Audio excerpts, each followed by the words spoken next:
Selamat datang di part ketujuh. Di part ketujuh ini kita akan ngebahas tentang binning ya. Dimana binning ini adalah hal yang cukup penting untuk melihat sebuah transit dari exoplanet. Pertama-tama aku pengen mengucapkan selamat datang bagi kalian yang baru pertama kali datang ke channelku dan pengen belajar tentang bagaimana cara untuk berburu planet di luar tata surya atau exoplanet. Dan bagi kalian yang baru masuk di video ini, aku sarankan untuk melihat beberapa video sebelumnya. Kalian bisa cek aja di playlist bagian atas berikut. Itu kalian bisa ikuti dari video part paling pertama sampai part paling terbaru. Nah, di video part ke-7 ini kita akan membahas tentang binning.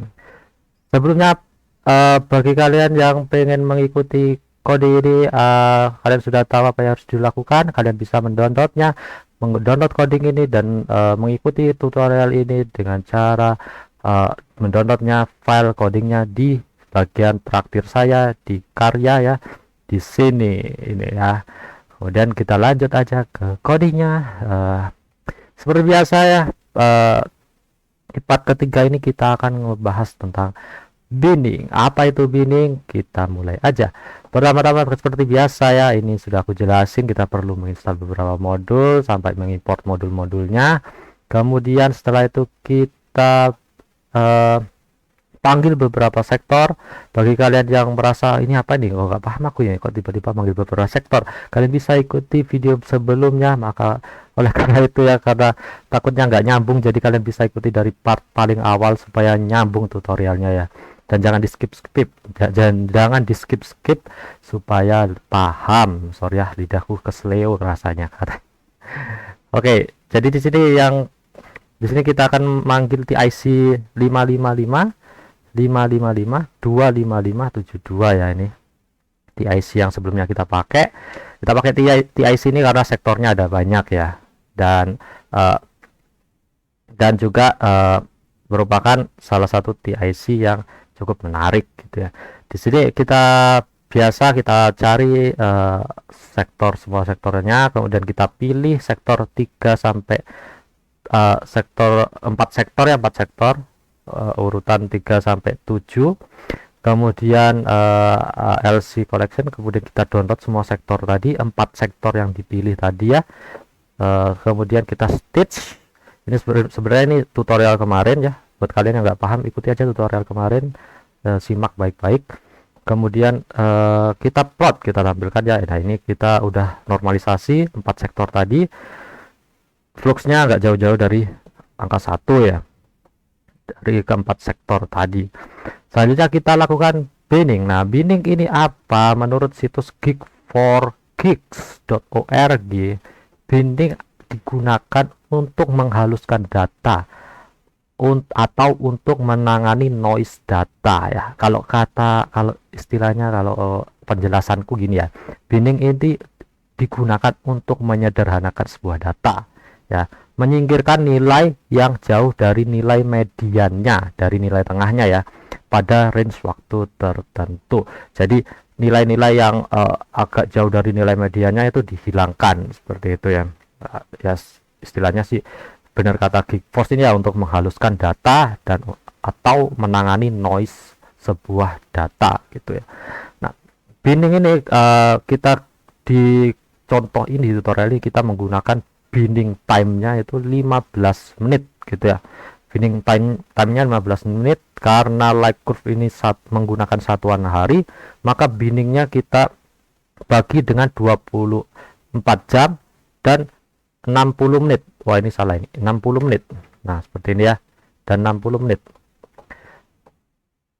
Seperti itu kita bagi binningnya 24 jam 60 menit gitu ya. Kemudian kita kemudian kita stitch data yang sudah kita stitch tadi, kita bin menggunakan bin time ini ya, 15 menit. Karena ini mohon diperhatikan ya, 15 menit ini kita bagi dengan 24 jam, kemudian kita bagi dengan 60 menit karena satuan light curve itu menggunakan hari, makanya perlu dibagi 24 jam dan 60 menit. gitu ya, karena lag curve-nya menggunakan satuan hari gitu. Oke, selanjutnya kita plot ya, data yang sudah kita bin tadi menggunakan waktu binnya itu 15 menit. Kita plot seperti biasa, maka hasilnya akan seperti ini ya. Ini nilai fluxnya ya, kita lihat beda dengan sebelumnya ya. Kemudian kita pengen bandingkan nih data yang sudah kita bin dan yang belum kita bin, maka kita perlu buat figur ya, plot baru dengan figur size-nya 10,5 gitu ya, XY gitu ya, 10,5. Kemudian kita plot ya data yang sebelum kita bin dan data yang setelah kita bin ya. Perhatikan di sini data hitam ini ya, kalau kita perhatikan data hitam ini adalah data yang sebelum kita binning ya. Data warna kuning ini data yang sudah kita binning. Jadi terlihat jelas ya, ini lebih terlihat apa ya istilahnya, lebih terlihat ada kita bisa melihat lebih mudah, istilahnya lebih mudah kalau ada light curve, ada pola-pola peredupan cahaya dengan lebih mudah setelah kita binning gitu ya. Nah itu tadi part ketiga tentang coding, atau part ke-7 video tutorial ini tentang binning. Jika ada pertanyaan ya silakan komen di kolom komentar di bawah, dan bagi kalian yang ingin mendukung saya sebagai konten kreator, silakan suka dan subscribe channel ini, atau jika kalian ingin mendukung secara finansial silahkan cek di deskripsi. Dan terima kasih yang udah menonton sampai di part ke-7 ini. Di part 8 kita akan lanjut lagi di part 8 nanti.